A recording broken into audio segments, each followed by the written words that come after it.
दिल्ली की Patiala house court ने national Herald मामले की सुनवाई 19 दिसंबर तक के लिए टाल दी है।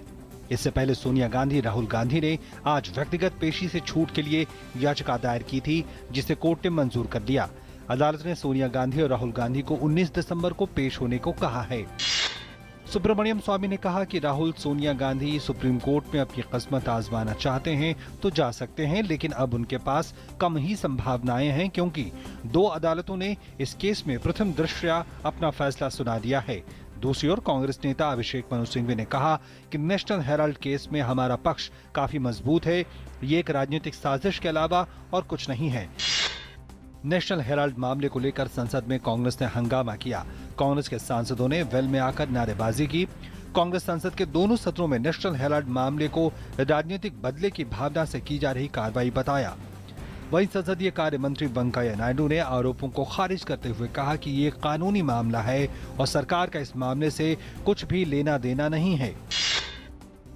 कर्नाटक लोकायुक्त वाई भास्कर राव ने अपने बेटे के कथित रिश्वत मामले पर इस्तीफा दे दिया है, जिसे राज्यपाल ने स्वीकार कर लिया है।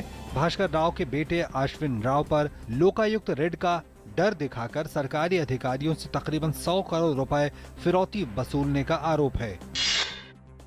अफगानिस्तान पर बहुपक्षीय सम्मेलन में हिस्सा लेने के लिए विदेश मंत्री सुषमा स्वराज आज इस्लामाबाद जा रही हैं। सुषमा स्वराज पाकिस्तान के विदेश मंत्री से कल द्विपक्षीय वार्ता कर सकती हैं। गौरतलब है कि बैंकॉक में भारत और पाकिस्तान के राष्ट्रीय सुरक्षा सलाहकारों के बीच बीते रविवार को मुलाकात हुई थी।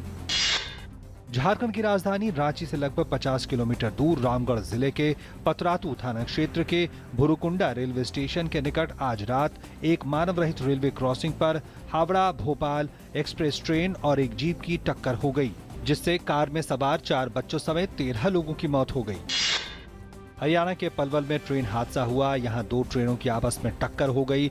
पलवल दिल्ली ईएमयू ने लोकमान्य तिलक हरिद्वार एक्सप्रेस को टक्कर मार दी। हादसे में ईएमयू के चालक की मौत हो गई और एक्सप्रेस का गार्ड घायल हो गया। हादसों के कारणों का भी पता नहीं चल सका है। सभी यात्री सुरक्षित हैं। चेन्नई के बाढ़ प्रभावित अधिकतर इलाकों में पानी का स्तर कम होने लगा है। वहीं तमिलनाडु के कई इलाकों तिरुनेलवेली, तिरुपुर और थेनी सहित अंदरूनी जिलों के कई भागों में भारी बारिश की चेतावनी जारी कर दी गई है। कई नदियां उफान पर हैं और जलस्तर नियंत्रित रखने के लिए मुल्ला पेरियार समेत अन्य बांधों से अतिरिक्त पानी छोड़ा गया है।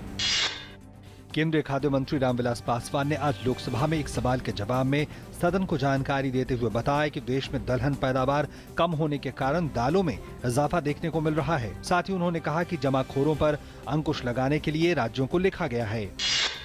दिल्ली में यातायात जाम की समस्या को दूर करने के लिए केंद्र सरकार लगातार प्रयास कर रही है और आने वाले दिनों में लोगों को इससे निजात भी मिलेगी।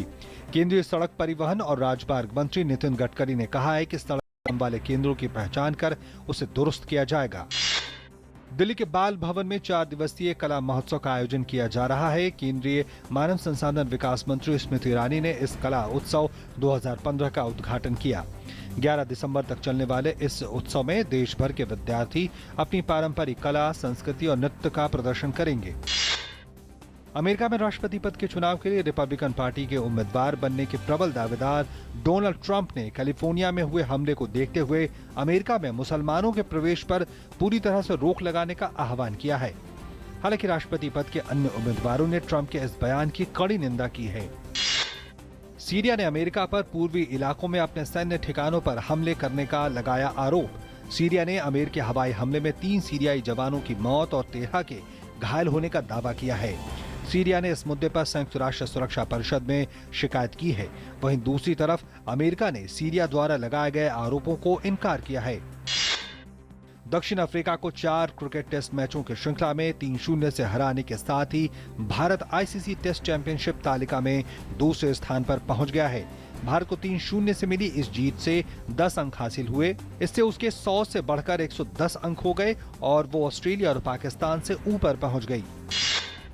इंडियन प्रीमियर लीग के 2016 में होने वाले 8वें सत्र के लिए 2 नई टीमों की घोषणा हो गई है।